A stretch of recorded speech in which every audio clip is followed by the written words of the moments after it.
Bienvenue sur le podcast qui vous donne de l'empowerment. Si vous êtes ici, ce n'est absolument pas par hasard.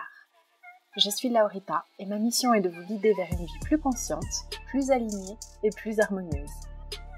Je vous diffuse chaque jour de l'inspiration et partage mes réflexions pour vous permettre d'incarner la personne que vous méritez d'être. Si ce podcast vous plaît, je vous invite à le partager, à le noter avec la note qui vous semble la plus juste et à vous abonner pour ne rien louper. Bonjour à tous. Aujourd'hui, j'aimerais vous parler de rendez-vous en solo, rendez-vous avec vous-même. On appelle ça les solo dates en anglais, mais apparemment, certains ne sont pas familiers avec le terme, donc je traduis. Je partage régulièrement mes rendez-vous avec moi-même sur Instagram. Si vous ne me suivez pas encore, il n'est pas trop tard, laurita.socaliente. Et j'ai beaucoup de questions, de commentaires sur le fait que certains d'entre vous ou certaines d'entre vous n'osent pas partir en solo date. Donc, j'ai décidé d'en faire un podcast, si vous aussi vous aimeriez le faire plus souvent. Dans cet épisode, on va d'abord voir pourquoi c'est si peu commun de le faire, comment faire, et quels sont les bénéfices de se prévoir des rendez-vous avec soi-même. Quand on devient à l'aise avec la solitude et avec sa propre présence, on est beaucoup moins à la merci de la validation des autres. Quand on est in love, amoureux de soi-même et de ses relations avec soi-même, nos relations avec les autres seront forcément élevées. Première chose, pourquoi est-ce qu'on ne fait pas de solo date ? Généralement, ça fait très peur. Comme dirait ce bon vieux Leonardo DiCaprio, si tu es capable de manger seul au restaurant, tu peux tout réussir dans la vie. Ça fait super peur, à la base, de manger seul parce qu'on est focus sur le regard des autres. Petite réflexion en passant, que pensez-vous des gens qui mangent seuls ? Je pensais souvent, oh là là, les pauvres, ou ils n'ont pas d'amis. Ce qui fait que j'avais peur qu'en fait, ils se disent la même chose de moi si je me mettais à manger toute seule au restaurant. Bien souvent, quand on a peur du jugement, c'est parce qu'on jugerait nous-mêmes à leur place cette situation. Bref, donc ça fait peur. On se dit qu'on est observé, c'est hyper narcissique, tout le monde va me regarder, tout le monde va se moquer de moi. Mais je vous l'ai déjà dit dans un précédent épisode, les gens sont bien trop occupés à penser à eux. Ils s'en moquent de vous. Et quand bien même. Pire cas, les gens se moquent et se disent que vous n'avez pas d'amis. Est-ce que c'est vrai ? Non. Est-ce que leur avis à ces gens qui nous jugent compte pour nous ? Non. Et est-ce qu'on a envie de les faire passer avant nous et de mettre en avant leurs pensées plutôt que les nôtres ? Non. Est-ce que ce sont nos gens ? Référence à l'épisode sur vos gens ? Non. Donc next. C'est même limite gênant de prendre en compte leur avis alors qu'on ne les connaît pas. Ça veut dire qu'on va sacrifier de passer un moment avec soi-même à cause des autres. Et si ça se trouve, peut-être que finalement ils se disent simplement « Ah, trop cool, j'aimerais trop moi aussi manger seule, comment elle fait ? Elle a vraiment la confiance, elle. » On imagine toujours le pire, mais parfois, le pire ne se produit pas. Autre raison pour lesquelles on ne le fait pas souvent, c'est le fait de ne pas savoir quoi faire. Peut-être que vous aimeriez faire des rendez-vous avec vous-même et que vous savez pas par quoi commencer. Et ça, c'est un signe qu'il est urgent de le faire parce que vous ne vous connaissez pas assez. Qu'est-ce que vous aimez ? Qu'est-ce qui est important pour vous ? Qu'est-ce que vous aimeriez faire avec vos amis, mais que par exemple, s'ils ne sont pas dispo, vous vous empêchez de faire ? Il y a 1000 façons de faire des rendez-vous avec soi-même. Ça peut être du sport, manger au restaurant, se faire masser, méditer, aller au cinéma, marcher 1 heure sans écouteurs. Attention, écrire sur un journal, etc., etc. Perso, ce que je préfère faire, c'est aller me poser dans un café, lire ou faire du journaling et regarder les gens qui passent. J'adore, je les trouve beaux, je trouve toujours que c'est hyper créa, hyper inspirant. Mais je ne savais pas que j'aimais ça jusqu'à ce que je le fasse pour la première fois en fait. C'est le moment de vivre votre vie maintenant, sans attendre après quelqu'un. On se crée des souvenirs avec soi-même. Autre raison pour lesquelles les gens ne le font pas, c'est qu'on ne sait pas comment faire. Comment faire pour faire un solo date ? Comme si c'était avec un partenaire. Quand vous avez rendez-vous avec un homme ou une femme, vous allez le noter dans votre calendrier, vous allez vous habiller en circonstance et vous allez arranger votre vie autour de ce rendez-vous. Pas finir trop tard au boulot par exemple, ne pas repasser par chez vous, etc., etc. Et vous allez honorer ce rendez-vous. La plupart des gens n'honorent pas les rendez-vous avec eux-mêmes. Et ça, d'ailleurs, je vous en ferai tout un épisode. Donc, quand on va faire un solo date, on s'habille en circonstance, on s'habille correctement, on veut se sentir bien. Sur le moment, vous ne serez pas sur votre téléphone, vous n'allez pas écouter quelque chose dans vos oreilles, parce que vous allez, comme si vous étiez avec quelqu'un, écouter ce que la personne dit, et vous allez faire en sorte qu'elle passe un bon moment. Vous allez simplement respecter cette personne. Et donc, dans notre cas de solo date ou de rendez-vous avec nous-mêmes, cette personne, c'est vous. Donnez-vous le niveau d'attention et d'engagement que vous donneriez à quelqu'un d'autre. Pourquoi vous ne vous le donnez pas déjà à vous-même ? Je comprends le malaise, je l'ai vécu, mais on n'a pas fait tout ça pour en arriver là, les amis. Vous vous êtes forcés à faire un truc inconfortable, vous êtes forcés à vous pimper et aller vous rendre dans un restaurant, vivez l'expérience à fond et taguez-moi d'ailleurs sur les réseaux sociaux que je puisse vous voir et être fière de vous. Perso, moi, quand je vais en solo date, par exemple, là, la prochaine fois, ça va être un événement toute seule, je vais m'habiller au max parce que je me dois bien ça.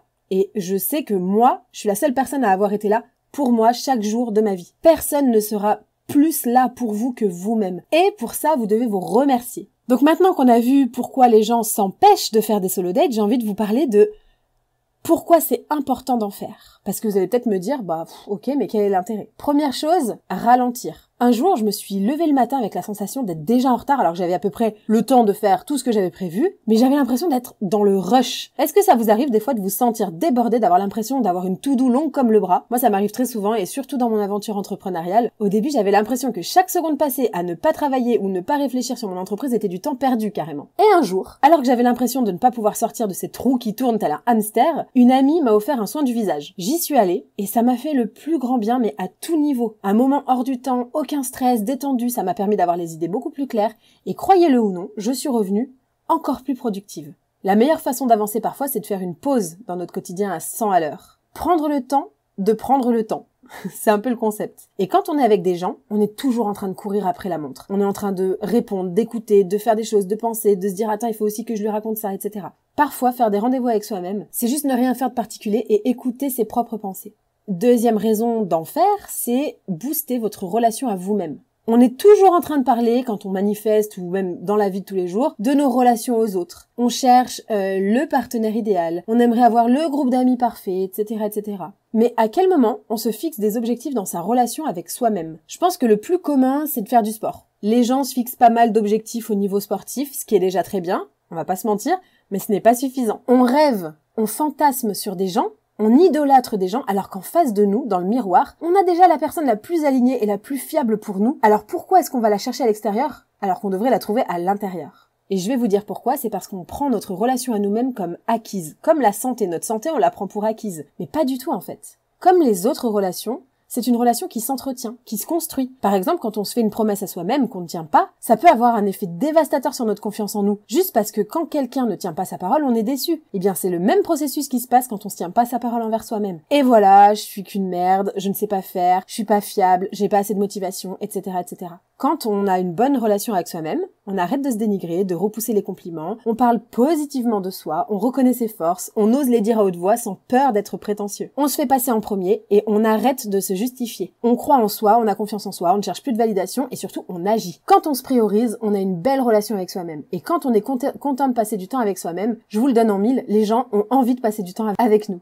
Et je vais vous dire aussi quelque chose que j'ai lu récemment, on tombe amoureux des gens quand on les découvre, quand on passe du temps avec. Eh bien c'est pareil pour soi-même. Pour tomber amoureux de vous-même, vous allez devoir passer du temps avec vous. La seule et unique relation qu'on aura toute notre vie, comme je vous le disais tout à l'heure, c'est celle avec nous-mêmes. Les enfants, les parents, les amis, etc. Tout ça, ça peut s'envoler du jour au lendemain. La seule personne sur qui vous pourrez toujours compter, c'est vous-même. Et en prime, en sortant de votre zone de confort, si vous faites un solo date par exemple, vous allez construire une vraie confiance, vous serez fiers de vous. Si on se dit toujours « Oh maintenant ça j'oserais jamais, oh là là, la honte de faire ça », on ne vit rien et on passe sa vie avec des regrets. Ensuite, autre point, c'est le fait d'arrêter de chercher la validation chez les autres, et ça je vais vous en parler aussi prochainement. On se valide soi-même. J'avais tendance à baser ma confiance en moi sur si les gens validaient ce que je faisais ou je disais, et ça c'est un vrai problème, surtout avec les réseaux sociaux. Par exemple, vous postez quelque chose qui ne marche pas, et hop, on remet tout en question, etc., ça va pas, en fait on n'y arrivera jamais. Le plus on se connaît, le plus on se valide. Et on se rend compte qu'en fait, les autres ne nous valident qu'à hauteur de leur perception, de leur trauma, de leurs expériences de vie. Et à ce moment-là, on arrête de vivre pour eux parce qu'en fait on sait qu'on ne se comprendra jamais, et on vit pour s'impressionner soi-même. Quand on construit de l'estime de soi, on ose plus. Et on fait beaucoup plus parce que plus vous osez, plus vous aurez des résultats. Quand on fait attention à ce que les autres pensent, on est bloqué par un jugement invisible, un jugement ou une critique parfois même subjective et qui n'existe pas, une peur de ce que vont penser les gens. Et d'ailleurs, la plupart de nos peurs, vous le savez, ne se réalisent jamais. Donc ça devrait nous encourager à ne pas se paralyser pour rien. Parfois, moi, mes solo dates, c'est aussi de la thérapie. Rencontre avec moi-même. Je clean mon aura, je fais de l'hypnose, je dépose ce qui m'a tracassé ces derniers temps. Je fais aussi pas mal de soins énergétiques. Concrètement, c'est se faire du bien et passer en prio avant tout le monde. Et donc le petit coup de pied aux fesses qu'il vous fallait aujourd'hui, c'est simplement que les gens se fichent complètement de votre vie parce qu'ils sont trop concentrés sur eux-mêmes. Ils ont déjà bien assez de problèmes et ils n'ont juste pas le temps. Donc quand vous rentrez dans une salle, vous avez l'impression que tout le monde vous regarde. Non, les gens se regardent le nombril avant tout. Aussi étrange que cela puisse paraître, faire des rendez-vous en solo, ça va avoir un énorme impact sur les relations aux autres. Pourquoi? Parce qu'en fait, vous allez être indépendant. Vous n'allez plus avoir besoin de qui que ce soit pour vous accompagner au restaurant ou voir ce film qui ne passera plus demain. Vous n'avez plus besoin des gens. Et ça rejoint mon épisode sur le fait d'être needy. Et vous allez devenir attirant. Arrêtez d'être needy, d'avoir besoin d'eux, de le montrer. Parce que ce n'est pas du tout attirant, en fait. Quand on est needy, quand on est là, s'il te plaît, viens avec moi, allez, allez, allez. Il y a rien de plus pas sexy. En revanche, il y a rien de plus sexy que quelqu'un d'indépendant. D'ailleurs, ça se voit beaucoup dans les débuts de relations de couple, hein. Suis-moi, je te fuis, fuis-moi, je te suis. Parce que si tu me montres que tu as besoin de moi, je me dis, ok, t'as personne d'autre. Ok, tu te suffis pas à toi-même. Ok, faut que je comble un vide. Oulala, ok, je vais devenir une béquille. Laisse tomber. J'ai pas du tout envie de devenir une béquille, qu'on se le dise. Faire des rendez-vous avec soi-même, c'est un bon moyen de construire une estime de vous solide, en dehors de toute relation avec les autres. Et plus vous vous connaissez, plus vous serez un atout dans une relation de 2, 3, 4, 5 personnes. Quand on se connaît, on s'apprécie et on connaît aussi davantage ses limites parce que beaucoup de personnes ne connaissent pas vraiment leurs limites. Et d'autre part, par exemple, je pense aux parents, rares sont les moments que vous avez avec vous-même, mais parents épanouis égale enfants épanouis. Parfois, on s'oublie dans des rôles dans lesquels on s'identifie. Je suis mère, je suis femme, je suis la femme de. Ok, mais je suis aussi Laurita et j'ai des préférences, des envies, des passions, des idées et des besoins de moments avec moi-même. Apprendre à ses enfants à se prioriser, c'est non seulement par les mots, mais aussi par les actes. Je répète souvent à ma fille qu'elle est la personne la plus importante de sa vie, l'actrice principale, mais si c'est pour au final ne pas avoir une seconde à moi, crouler sous le travail et ne plus avoir de temps pour m'instruire, me détendre ou passer du bon temps, elle, ce qu'elle va retenir, c'est mes actions et c'est pas mes mots. Et puis, les rendez-vous avec vous-même, c'est aussi montrer à ses enfants qu'on n'a pas forcément besoin d'être accompagné pour profiter. Parfois, ma fille me voit partir seule au restaurant, je sais qu'elle aime le restaurant, elle me souhaite une bonne soirée, et le lendemain matin, je lui raconte. Et je sens qu'elle se dit que c'est cool d'être adulte, de faire ce qu'on veut quand on veut, et surtout, je veux qu'elle se dise qu'elle n'a pas besoin d'être avec quelqu'un pour vivre des expériences. Il y a un concept qui fleurit beaucoup aux États-Unis, c'est avant de remplir le verre des autres, remplissez déjà votre verre. Qu'est-ce que ça veut dire concrètement? Ça veut dire avant de vouloir donner de l'énergie ou de passer du temps avec les autres, il faut déjà que vous ayez votre niveau d'énergie rempli au max. Donc, quand vous êtes bien avec vous-même, vous allez entrer dans n'importe quelle autre relation avec un verre plein. Et non pas en cherchant quelqu'un qui va venir combler ce verre-là. Parce qu'en fonction de vos styles d'attachement, d'ailleurs je vous en ai fait un épisode l'année dernière, on va souvent aller chercher dans les relations quelqu'un qui pourrait remplir notre manque d'eux. Manque d'amour, manque d'estime, manque d'affection, manque de câlin, etc. Quand on attire les mauvaises personnes, c'est parce qu'on a des traumas qui résonnent avec cette personne. Et quand on est désespéré, on tombe bizarrement sur les mauvaises personnes. Autre point aussi important, c'est que quand vous êtes tout seul, vous êtes beaucoup plus open. Et vous êtes comme une page blanche, donc vous allez pouvoir rencontrer des gens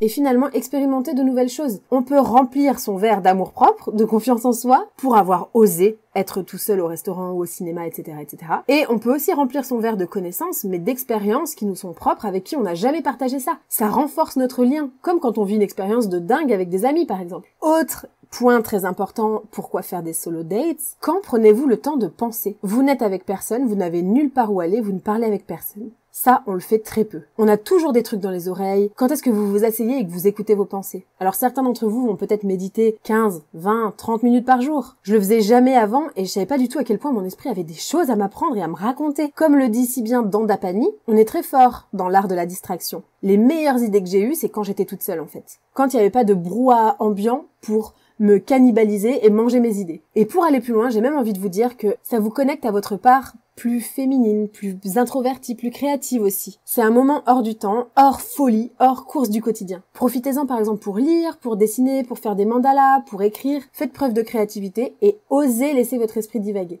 Faire des solo dates, ça va vous rendre intéressant. Ça va vous permettre de construire votre lien avec vous-même et en même temps d'avoir plein de choses à raconter. D'avoir des choses à raconter et d'avoir des anecdotes toute votre vie qui vous marqueront. Petit tips, si vous avez envie de le faire, créez-vous une boîte de souvenirs. Par exemple, vous mettez une photo, ou vous faites un album photo même sur votre iPhone pour vous souvenir. Moi, je prends des selfies parce que j'ai envie de me souvenir toute ma vie que j'ai fait cette expérience. J'ai aussi envie que ça puisse me servir de référence, par exemple, si j'ai envie de partager ça plus tard avec d'autres gens. On s'ouvre à de nouvelles expériences. Par exemple, la dernière fois, pour la première fois, j'ai fait un hydrafacial. Trop cool, cadeau à ma peau. Un jour, je me suis aussi offert un bain de son, j'avais jamais fait ça, c'était hyper intéressant. Qui sait, vous allez peut-être vous découvrir une nouvelle passion. En plus, beaucoup de lieux, ou même de concepts, offrent des cours d'essai, donc c'est super chouette, vous n'êtes pas obligé de vous ruiner. Vous pouvez par exemple tester une bulle d'isolation sensorielle. C'est une activité qui se fait seule et qui est hyper enrichissante. À la manière d'un fou de lecture, ayez soif d'expérience parce que à la fin de votre vie, ce qui la rendra belle, c'est tout ce que vous avez vécu. Et comme ça, vous n'êtes plus à la merci de la disponibilité des gens. Quand vous faites des rendez-vous avec vous-même, finalement, vous n'avez besoin de plus personne pour vous accompagner. Ça veut dire que si votre groupe social n'est pas disponible à un instant T, vous n'avez pas besoin d'eux, vous pouvez le faire tout seul. Vous savez, c'est ce qu'on se dit souvent à la fin de la vie de quelqu'un. Ah bah lui, il a bien profité de la vie, ou oh là là, il s'est mis de côté toute la vie. Quelle version préférez-vous? Perso, je suis plutôt team, il a bien profité toute la vie. Planifiez dès maintenant votre prochain solo date et taguez-moi sur les réseaux sociaux, s'il vous plaît, que je puisse vous voir. Je vous dis à très vite pour un prochain épisode.